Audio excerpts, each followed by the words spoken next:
Habari, leo nataka nikupitishe kwenye mambo 6 muhimu ambayo yatatokea kama Simba Sports Club hata shiriki mchezo wa namba 184 kwa maana ya mchezo wa dabi ya Kariakoo. Namba 1, Young Africans ambaye ni mabingwa watetezi wa kombe la NBC watapewa magoli 3 na pointi 3 za mezani kama kanuni namba 16 ya TPLB namna inavyoeleza.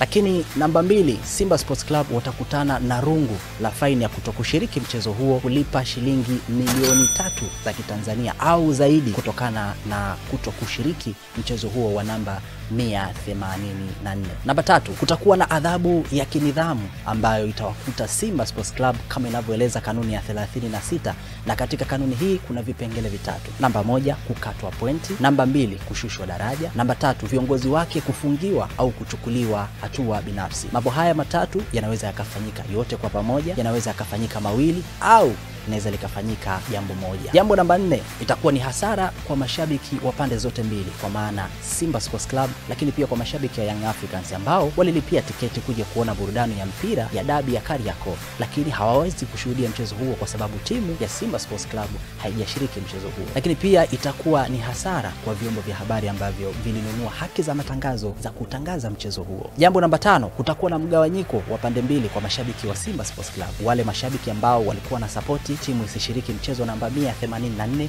lakini kuna wale mashabiki ambao walikuwa nakubali timu yao ya Simba Sports Club ishiriki mchezo namba 184. Jambo namba 6, kutakuwa na shinikizo la baadhi ya mashabiki ambao wanawataka viongozi wa timu hiyo kujiuzulu ama kuachia nafasi zao kutokana na kutokutimiza wajibu wao wa kuipeleka timu ya Simba Sports Club kushiriki mchezo namba 184. Haya ni mambo 6 ambayo yanaweza yakatokea kama Simba Sports Club hatoshiriki mchezo wa dabi, mchezo namba 184. Wewe una maoni gani kuhusiana na sakata hili kwa jinsi linavyoendelea? Jina langu ni Thomas Mushi, tukutane tena wakati mwingine.